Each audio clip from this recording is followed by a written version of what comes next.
여러분, 오순절 성령님이 강림한 이후에 사도들과 성도들이 열심으로 복음 전하고 또 그들을 통해서 표적과 기사가 나타나자 많은 사람들이 예수님을 믿게 되었습니다.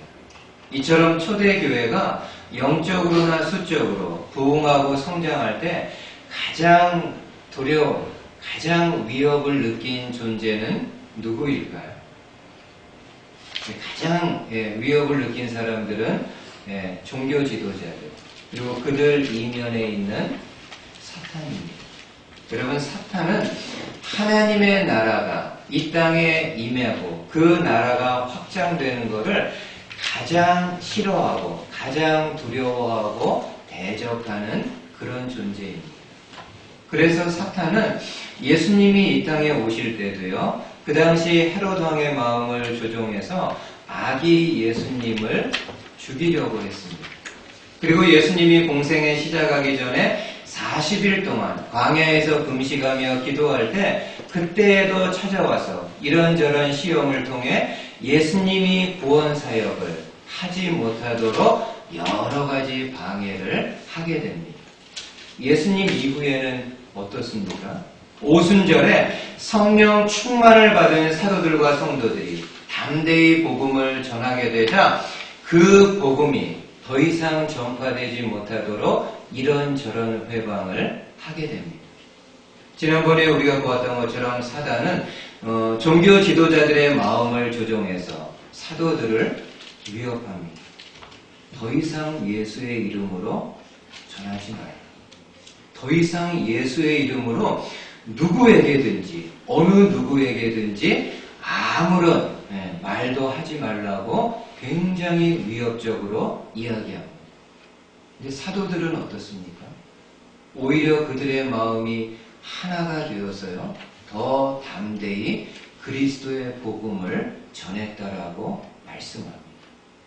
그리고 사탄은 지난주 말씀 보았던 것처럼 초대교회 성도였던 아나니아와 삽비라 부부를 통해 가지고 교회의 진정성, 교회의 정직성에 흠집을 내보려고 했는데 오히려 사도들이 그들을 엄하게 그냥 간과하지 않고 엄중하게 대처함으로 오히려 교회의 권위가 모든 사람들 앞에서 더 드러나게 되었다라고 말씀을 합니다. 이처럼 여러분, 사단은요, 자고 이래로 계속해서 교회와 성도들을 공격합니다. 그리고 오늘 본문에도 보니까는 더 집요하게 초대교회를 공격하는 모습을 볼 수 있습니다. 한번 1절 먼저 보십시오. 1절에 그때의 제자가 더 많아졌는데 헬라파 유대인들이 자기의 과부들이 매일의 부재에 빠짐으로 히브리파 사람을 원망했다. 여러분, 초대교회에는요, 크게 두 부류의 성도들이 있었습니다. 지금은 너무 다양해서 배경이나 하는 일 이런 게 너무 다양해서 다양한 종류의 성도들이 교회 안에 있지만은 초대교회는요, 크게 두 부류의 사람들이 있었습니다. 하나는 히브리파 성도들, 다른 하나는 헬라파 성도들입니다. 히브리파 성도들은 쉽게 이야기하면은 예루살렘 지역에 있는 출신의 유대인으로 예수님을 믿게 된 성도를 이야기합니다. 헬라파 성도들은 예루살렘이 아닌 예루살렘 이외의 지역의 출신인 유대인으로 예수님을 믿게 된 성도를 이야기를 합니다. 근데 하루는 한 번은요, 이 둘 사이에 마음이 상하는 일이 생기게 됩니다. 그 당시 초대교회는 구제를 행했다라고 이야기하는데 특별히 많은 구제의 대상들이 있었겠지만은 홀로 된 여인들, 홀로 된 과부들에게 매일 구제하는 프로그램이 있었던 것 같습니다. 근데 어떻습니까? 히브리파 과부들은요, 매일 구제를 교회로부터 받습니다. 근데 헬라파 과부들은 매일 구제에서 제외됩니다. 이유가 뭔지는 모르겠지만은요, 어떤 이유로 히브리파 과부들에게는 주고 헬라파 과부들에게는 주지 않았는지는 모르겠지만은 당연히 헬라파 여인들, 헬라파 사람들은요, 마음이 상할 수밖에 없습니다. 그렇지 않습니까? 아니, 누가 이거 사람 차별하나? 이게 뭐 돈이 중요한 게 아니고 돈을 받고 안 받고의 문제가 아니라 히브리파 여인들에게는 주고 왜 우리 헬라파는 마치 이방인처럼 생각하면서 주지 않는 이런 차별하는 그런 차별받는 마음을 가질 수 있습니다. 사단이 그들의 마음을요 놓치지 않지요. 헬라파 여인들의 마음 가운데 원망과 불평을 불어넣습니다. 그리고 결국에는 초대 교회가 분열돼서 이 교회가 더 이상 힘을 내서 복음을 전하는 것이 아니라 동력을 잃어버리고 힘을 잃어버리고 주저앉기를 사단은 원했을 것입니다. 이때 여러분 사도들이 어떻게 행합니까? 사도들이요 온 성도들을 다 모읍니다. 그리고 본인들의 잘못을 인정하고 또 성도들의 도움을 요청합니다. 우리가 하나님의 말씀 전하는 것 제쳐두고 행정적인 일에 많은 시간을 들이는 것은 옳은 게 아닌 것 같다. 그러면서 성도들에게 도움을 요청합니다. 여러분들 가운데 성령과 지혜가 충만한 사람 7사람을 뽑으라. 그러면 우리가 이 모든 행정적인 일들을 그 7사람들에게 맡기겠다라고 이야기합니다. 온 성도들이요 사도들의 이야기를 합당하게 옳은 말씀으로 다 받아들이게 됩니다. 그리고 그들이 전심으로 기도하는 가운데 그들 가운데에서 성령과 지혜가 충만한 사람 7을 뽑게 됩니다. 그 타이틀이요 그 이름들이 나와 있어요. 한번 5절 말씀 좀 보십시오. 온 무리가 이 말을 기뻐하여 믿음과 성령이 충만한 사람 스데반, 빌립, 브로고로, 니가노르, 디몬, 바메나, 유대교에 입교했던 안디옥 사람 니골라를 택하여 사도들 앞에 세우니 사도들이 기도하고 그들에게 안수하니. 그래서 여러분 교회에 직분 중에 안수 집사 있지 않습니까? 저희 교회는 정기룡 집사님 안수 집사로 섬기고 있는데 이 안수 집사의 기원이 바로 이 7 집사들로부터 시작이 되었습니다. 저는 개인적으로 이 장면 보면서요 이런 생각 해보았습니다. 사도들도 참 지혜로워요. 그리고 성도들도 참 지혜롭습니다. 여러분 지금 사도들이 어떻습니까? 본인들에게 있는 영적인 권위를요 남용하거나 오용하지 않습니다. 헬라파 여인들이 막 원망하고 지금 불평합니다. 왜 히브리파 여인들에게는 주고 우리는 무시하거나 차별해서 우리에게 주지 않느냐. 그때 사도들이 어떻게 합니까? 그 헬라파 여인들을 향해서 쓸데없는 소리 하지 말라. 그냥 교회가 하는 일에 잠자코 따라오라고 이렇게 억압적으로 권위적으로 누른 것이 아니라 그들이 속상해하는 부분을요 귀담아 듣습니다. 그리고 들어보니까는 잘못된 일이기에 본인들의 잘못을 인정합니다. 그리고 한 걸음 더 나아가서 이 일을 통해서 본인들이 중점적으로 해야 되는 일이 무엇인가를 다시 한번 깨닫게 됩니다. 그러면서 뭐라고 하나요? 우리는 기도하는 일, 말씀 전하는 일에 올인하게. 행정적인 거 중요하지 않은 건 아니지만은 똑똑한 집사들에게 맡기고 사도인 우리는 교회와 성도들을 위해서 기도하는 일, 말씀을 잘 준비해서 전하는 일에 전념하겠다라고 이야기합니다. 얼마나 지혜롭습니다. 오늘날 같으면은요, 만약에 어떤 목사님이 굉장히 권위적인 목사님이면은 이런 성도들이 원망과 불평이 있으면은요, 정말 그랬을 겁니다. 무슨 쓸데없는 이야기, 교회에서 하는 일에 이렇다 저렇다 이야기하지 마, 그냥 따라오라고 막 억압적으로 이야기했을 겁니다. 그러나 사도들은요, 그들의 목소리에 귀를 기울이고 본인들에게 미스한 부분이 있으면은 인정하고 또 그 일을 통해서 본인들이 해야 되는 일이 무엇인가를 깨닫는 자리까지 나갑니다. 참 지혜롭죠. 성도들은 어떻습니까? 제가 볼 때 성도들은요, 더 똑똑해요. 여러분, 지금 헬라파 여인들이 지금 속상해 있는 거잖아요. 근데 성도들이요, 7명의 집사들을 뽑았는데요, 그들 7명 전원이 다 헬라파 성도들입니다. 어떻게 알 수 있냐고요? 여러분은 잘 모르겠지만 여기 7집사 이름들이요, 다 헬라식 이름들입니다. 그러니까 이들이요, 히브리파 성도들이 아니라 헬라파 성도들이라는 것을 우리 알 수 있습니다. 참 성도들 지혜롭죠? 지금 헬라파 여인들이 막 그 들끓고 있는데, 속상하고 원통해서 막 이렇게 하고 있는데, 그들을 위로해 줄 사람으로 헬라파 안수 집사들을 뽑아가지고 이를 바로잡고 여인들의 마음을 위로해 주는 일을 하게 됩니다. 여러분, 이 일로 인해 가지고 교회의 조직이요, 더 탄탄해지고 교회의 조직이 더 견고해지는 그런 일을 맞이하게 되었습니다. 사단은 헬라파 여인들의 마음 가운데 원망과 불평을 넣어서 교회가 분열되게 하고 교회가 무너지게 하려고 했지만은 사도들과 성도들이 참 지혜롭게 대처함으로 오히려 교회가 조직적인 면에 있어서 더 견고하게 해서는 그런 계기를 맞이하게 되었습니다.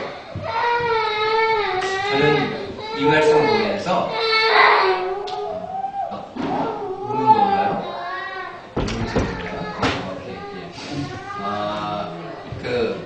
이 말씀 보면서 이런 생각을 좀 해보았습니다. 사단이요, 지금도 저와 여러분들을 공격하죠. 알게 모르게. 이런저런 고난을 통해서, 이런저런 사건들을 통해서, 이런저런 관계의 아픔들을 통해서 계속 우리들의 마음을 공격을 합니다. 교회도 마찬가지입니다. 교회도 사단이 흔들어 놓기 위해서 이런저런 여러 가지 사건들을 일으킬 수도 있습니다.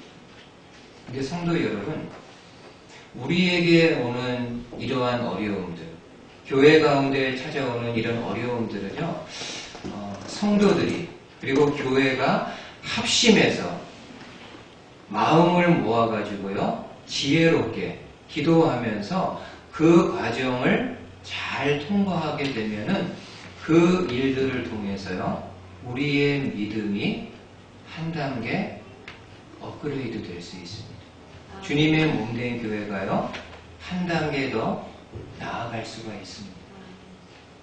사단은 끊임없이 우리에게 어려움과 고난과 고통과 아픔을 주지만은 우리가 그것을 대처함에 있어서 믿음과 지혜로 잘 대처하기만 하면은 그 일들이 오히려 우리에게 복이 될 수 있음을 이 내용을 통해서 알 수 있습니다. 바라기는 저와 여러분들이 내게 있는 고통들, 내게 있는 고난, 내게 있는 아픔들, 그 앞에서 그냥 주저앉아 버리는 것이 아니라 힘을 내어서 이 가운데서 하나님이 원하시는 뜻, 하나님이 나를 향하신 뜻이 무엇인가를 생각하면서 하나님의 도우심을 구하면서 그 어려움들을 하나 둘씩 뛰어넘음으로 우리의 믿음이, 내 믿음이 하나님 앞에서 좀 더 견고한 반석의 자리로 나아갈 수 있는 저와 여러분들 되실 수 있기를 주님의 말씀으로 축복을 드리겠습니다. 아멘. 두 번째는요, 8절 이하에서부터는 이제 스데반 집사, 7 집사들 중에서 스데반 집사를 소개하고 있습니다. 그리고 다음 주에 보게 될 7장은요, 7장 전체가 스데반의 설교, 스데반의 죽음을 기록하고 있습니다. 그러니까 그만큼 스데반 집사는 기독교 역사에 있어서 많은 영향력을 끼친 사람이라는 것을 알 수가 있습니다. 먼저 여러분 8절 한번 좀 보십시오. 8절 스데반이 은혜와 권능이 충만하여 큰 기사와 표적을 민간에 행하니.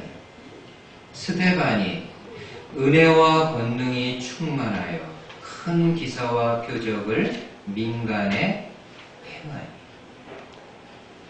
여러분, 사도들만요 표적과 기사를 행한 것이 아닙니다.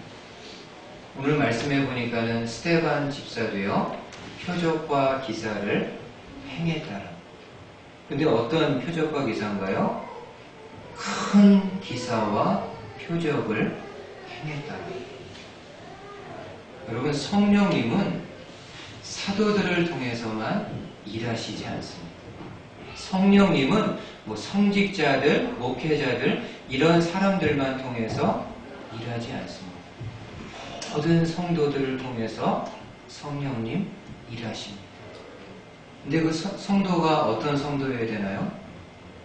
은혜와 권능이 충만한, 은혜와 권능이 충만한 스데반 집사, 성령님이 그를 통해서 큰 기사와 표적을 행하셨다라고 말씀합니다. 여러분들 가운데 하나님의 은혜가 있고 하나님의 은혜를 사모하고 성령님을 사모해서 부족하더라도 그 마음속에 하나님의 은혜가 강같이 이루고 하나님의 성령이 충만하게 있는 성도라고 한다면 성령님은 여러분들을 통해서도 하나님의 일을 행하시게 됩니다. 여러분, 성도들이요 이렇게 좀 오해하는 그런 부분이 있습니다. 어떤 건가 하면은 목사가 기도하면은요 하나님이 더 잘 들어주시고 일반 성도가 기도하는 거는 별로 그냥 안 들어주는 것처럼 생각하는 거예요. 일반 성도가 기도하는 거는 그냥 노말한 거고 목사나 성직자들이 기도하는 거는 하나님이 더 들어주시는 것으로 오해하시는 분이 있습니다. 여러분, 단언컨대요 하나님은 그런 분 아니십니다. 하나님은 목회자건 성도건 선교사건 누구건 간에 그 가운데 하나님의 은혜가 있고 하나님의 성령이 충만한 사람이라고 한다면은 그를 통해서 그가 비록 어린아이라 할지라도 그가 비록 청소년이라 할지라도 그 가운데 하나님의 은혜가 있고 하나님의 성령을 사모하는 마음이 있으면은 하나님은 그를 통해 당신의 역사를 이루어 가십니다. 그래서 야고보 사도가 뭐라고 이야기합니까? 성도들을 향해서 너희가 서로 병 낫기를 위해서 기도하라고. 꼭 뭐 사도들, 목사에게 가서 기도받으라고 하지 않고 너희가 서로 병 낫기를 위해서 기도하라고 말씀합니다. 그 말은 무엇인가요? 성도들이 하는 기도도 반드시 하나님이 들으시고 합당한 기도, 그 가운데 은혜와 권능이 충만한 성도의 기도라면은 반드시 하나님이 이루어 주신다라는 의미입니다. 저는 우리 성도님들이 그러셨으면 좋겠습니다. 물론 저도 은혜와 권능이 충만하기 위해서 나름 최선을 다해서 노력하고 여러분들도 그냥 뭐 성직자, 목회자만 의존하는 그런 영적인 생활이 아니라 여러분들 스스로 하나님의 은혜와 성령 충만을 갈구하며 나아갈 때 여러분들 한 명 한 명을 통해서 가정에, 교회에, 일터에 하나님의 역사를 이루실 수 있습니다. 이런 성도님들 계실 수 있기를 그리스도의 말씀으로 축복을 드리겠습니다. 마지막으로 하나만 더요. 오늘 말씀 6장 하반절에 보면은 스데반하고요 또 그리스도의 복음을 대적하는 사람들 사이에 격렬한 논쟁이 일어나게 됩니다. 근데 이 스데반이 성령과 지혜로 이야기하니까는 어느 누구도 그 논쟁에서 이겨내지를 못합니다. 굉장히 논리적으로 침착하게 이렇게 이야기했던 것 같죠. 어느 누구도 이 스데반과 논쟁을 하는데 이기지를 못합니다. 그러니까 이들이 어떻게 합니까? 돈으로 다른 사람들을 매수해가지고 거짓 증인을 세우고 그들의 거짓 증언을 통해서 스데반이 산헤드린 공회 앞에 서게 합니다. 이전에 베드로와 요한도 복음 전하다가 잡혀서 그 공회 앞에 서서 신문을 받았는데 지금은 스데반 집사가 산헤드린 공회 앞에서 신문을 받습니다. 그때 거짓 증인들이 다 나와가지고 아마 제 그림을 그려보면 목에 막 핏대 세우면서 거짓 증언을 했을 겁니다. 그렇게 해야죠. 본인들이 돈 받았는데 연기를 그렇게 해야죠. 이 스데반이 예루살렘 성전과 우리의 율법을 거스리는 말을 막 했다고 하면서 거짓 증언들이 막 이렇게 고소를 합니다. 여러분 지금 스데반 주위에는요 아무도 스데반을 향해서 우호적으로 바라보는 사람 한 명도 없습니다. 거짓 증언들은 막 소리 지르죠. 그 다음에 종교 지도자들은 어떨 것 같습니까? 스데반에게서 조금의 죄라도, 조금의 잘못이라도 찾아내기 위해서 두 눈이 빨개져서 혈안이 되어 있는 상황입니다. 아주 살벌한 그런 지금 상황이죠. 근데 지금 스데반이 어떻게 있나요? 마지막 말씀 보세요. 15절입니다. 공회 중에 앉은 사람들이 다 스데반을 주목하여 보니 그 얼굴이 누구의 얼굴 같다고요? 천사의 얼굴 같다. 이거는 종교 지도자들이 지금 하는 이야기입니다. 그 사람들이 이렇게 스데반을 보니까는요, 그 얼굴이 천사의 얼굴 같다. 전혀 염려하거나 두려워하거나 요동하는 그런 모습 없습니다. 지금 자신 주변에는 모든 사람들이 자신을 잡아먹기 위해 달려들고 있는데 전혀 스데반은 요동함이 없습니다. 이 여유, 이 평안함은 무엇일까요? 여러분 스데반이 그냥 객기를 부리는 걸까요? 그 마음속에는 이루 말할 수 없는 두려움, 이루 말할 수 없는 막 그 염려들이 있는데 그거 막 애써 감추고 그냥 이렇게 연기하는 걸로 이렇게 좀 하는 걸까요? 그렇지 않습니다. 스데반의 마음에요, 그리스도를 향한, 주님을 향한 확고한 믿음이 있기 때문에 죽으면 죽는다. 그리스도를 위해서라면 죽으면 죽는다. 살아도 땡큐, 죽어도 땡큐. 그리스도를 향한 이 확고한 믿음이 있기 때문에 요동하지 않습니다. 여러분 마태복음 8장 제가 마지막으로 한번 이야기 드릴게요. 마태복음 8장에 보면은 예수님이 사람들에게 설교한 후에 다른 지방에 가서도 복음 전하기 위해서 배를 타고 가십니다. 당연히 제자들도 같이 가죠. 근데 이제 그 갈릴리 바다를 이렇게 이제 건너는데 가는 도중에요, 큰 풍랑이 갑자기 일어나게 됩니다.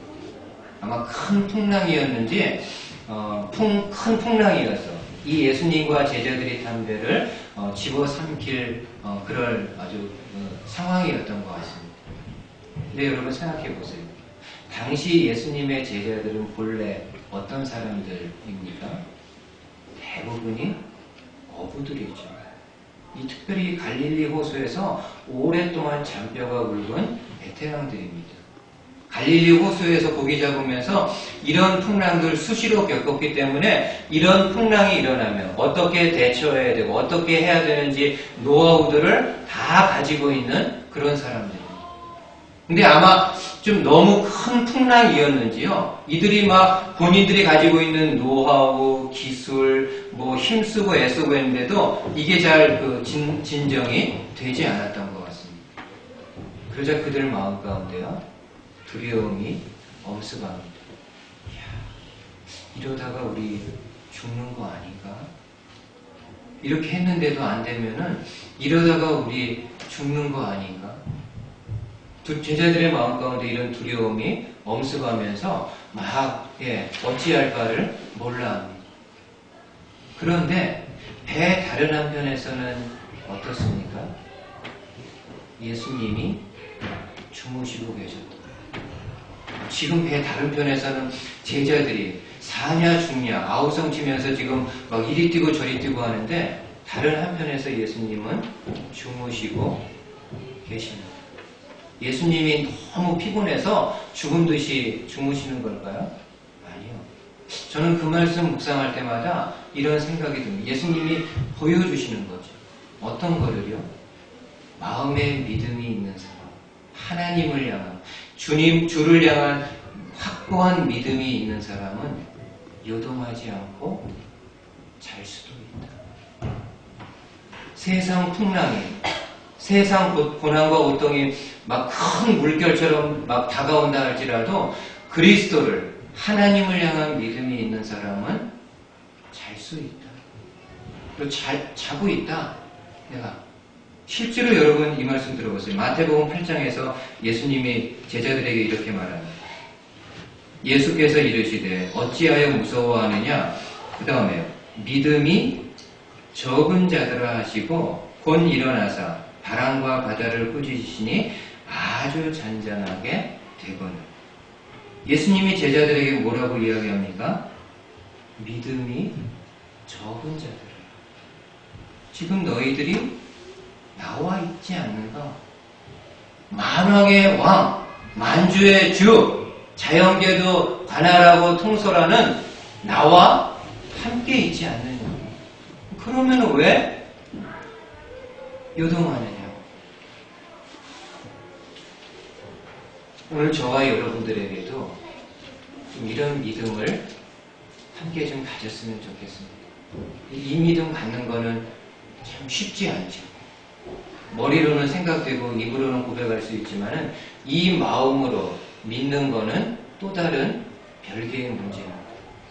근데 정말 저와 여러분들의 마음 가운데 주님을 향한 확고한 믿음이 있다고 한다면은 정말 그 어떤 가운데에서도요 요동하지 않을 수 있을 것 같습니다. 죽으면 죽는다. 살려주시면 땡큐. 그리고 주를 위해 더 열심으로 살래. 이런 마음. 바라기는 저와 여러분들이 이 믿음, 신앙생활하면서 하나님, 이 믿음, 요동하지 않을 수 있는, 물결치지 않을 수 있는 이 믿음 허락해 주시고 믿음의 사람 되게 해 주십시오. 라고 함께 기도하고 신앙생활하면서 이 믿음을 이루어가는 믿음 공동체 되시기를 주님의 말씀으로 축복을 드리겠습니다. 아멘. 자, 한번 여러분 눈을 감아